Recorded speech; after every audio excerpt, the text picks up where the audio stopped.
Penghormatan kepada Komandan Apel.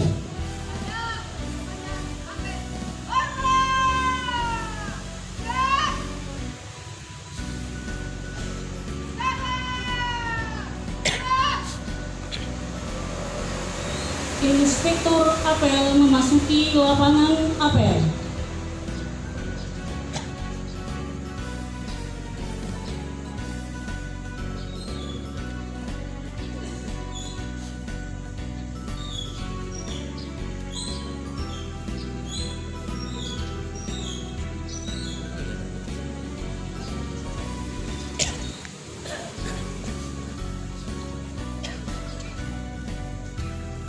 Penghormatan kepada Inspektur Apel. Pada Inspektur Apel, hormat! Gerak! Tegak! Gerak! Laporan Komandan Apel kepada Inspektur Apel bahwa apel akan dimulai. Lapor apel pagi Minggu 22 Oktober 2023 siap dilaksanakan. Lanjutkan. Penghormatan kepada bendera merah putih. Tegak! Gerak! Menyanyikan lagu Indonesia Raya dan Subhanallah.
C. Bahwa pertempuran itu sebagian besar telah dilakukan umat Islam yang merasa wajib menurut hukum agamanya untuk mempertahankan kemerdekaan negara dan agamanya. D. Bahwa di dalam menghadapi sekalian kejadian-kejadian itu belum mendapat perintah dan tuntutan yang nyata dari pemerintah Republik Indonesia yang sesuai dengan kejadian-kejadian tersebut. Memutuskan 1.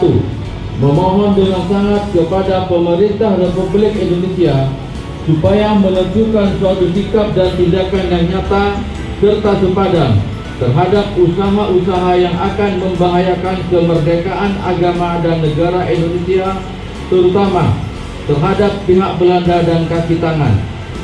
2.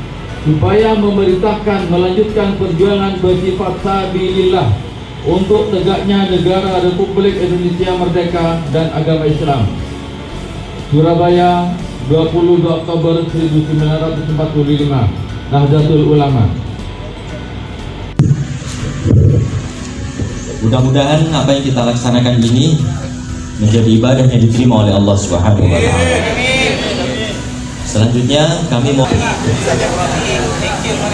tetapi pelajaran bagi kita bahwa segala sesuatunya harus memang lebih dipersiapkan lebih matang, dan kami aturkan terima kasih dan apresiasi yang setinggi-tingginya kepada Bapak Ibu semuanya.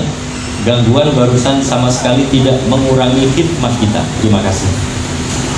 Selanjutnya Bapak Ibu, Tentu Presiden Joko Widodo beberapa tahun yang lalu mencanangkan tanggal 22 Oktober sebagai hari santri, tentu bukan tanpa alasan. Dengan berbagai macam pertimbangan, masukan dari beberapa pihak, maka kemudian beliau menetapkan tanggal 22 Oktober sebagai hari santri.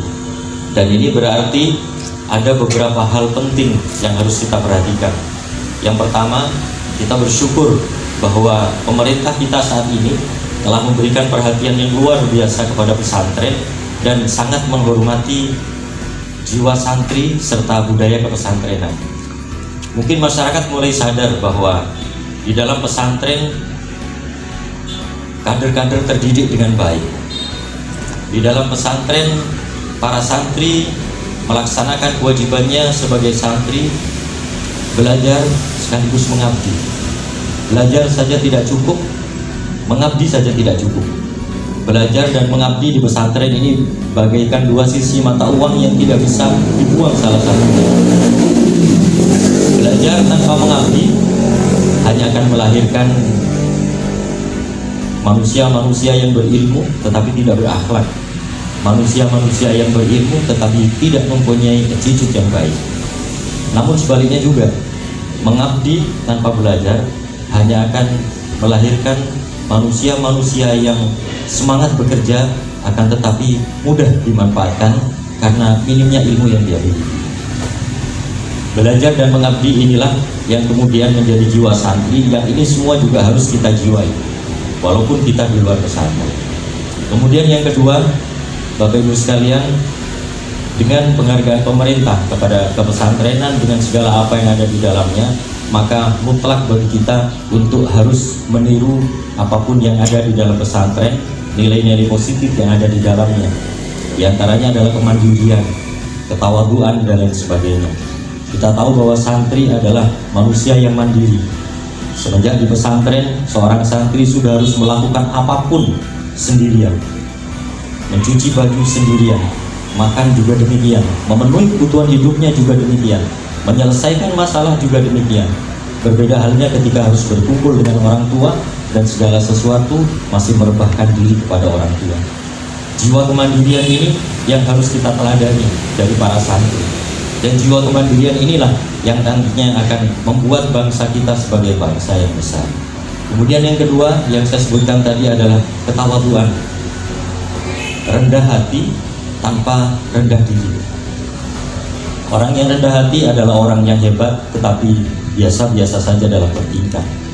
Orang yang hebat adalah orang yang pemikirannya melangit tetapi kesederhanaannya membumi. Oleh karena itu, ketawaduan, kesederhanaan, kesantunan ini yang harus kita jiwai melalui tanggal 22 Oktober sebagai hari santri ini. Yang terakhir, Bapak Ibu sekalian, dengan semangat hari santri ini, marilah kita berusaha untuk memperbaiki diri kita masing-masing. Kita berusaha untuk mempersembahkan yang terbaik untuk negeri ini sebagaimana dipersembahkan oleh santri sekian tahun yang lalu. Kita bayangkan bahwa tanggal 22 Oktober 1945 adalah usia yang sangat muda bagi bangsa Indonesia waktu itu. Hanya beberapa bulan merdeka saja, kemudian tentara sekutu asing akan berusaha menguasai kembali negara kita. Waktu itu siapa yang peduli terhadap kedaulatan negara? Jawabannya adalah para santri dan para kiai.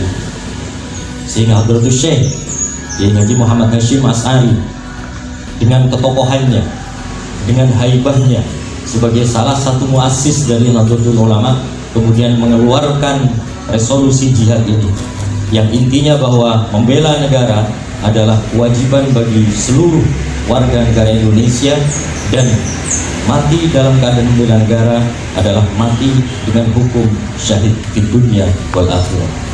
Apabila kita tidak mampu berperang dengan penjajah, paling tidak kita mampu berperang dengan ego kita sendiri.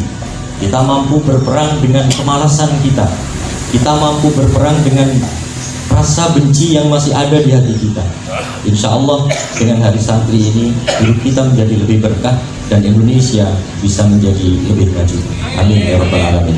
Demikian yang bisa kami aturkan. Sekali lagi terima kasih atas kehadiran dan kekhidmatan yang telah kita laksanakan pada pagi hari ini. Wallahu muwaffiq ila aqwamit thoriq. Wassalamualaikum warahmatullahi wabarakatuh. Waalaikumsalam warahmatullahi wabarakatuh. Siap! Gerak! Tuhan yang Maha Pengasih, Maha Penyayang, hari ini kami hadir di hadapan-Mu pada pagi yang cerah ini di bawah panji-panji bendera-Mu yang mulia. Jadikanlah kami saksi yang senantiasa bersyukur atas segala nikmat yang Engkau nikmatkan kepada kami hingga detik ini. Karena sesungguhnya nikmat, ridho, dan rahmat-Mu lah yang membuat hidup kami berarti. Ya Allah, Tuhan yang Maha memberi petunjuk, berikanlah kami petunjuk-Mu dalam setiap langkah yang kami jalani, agar kami tidak termasuk dalam orang-orang yang tersesat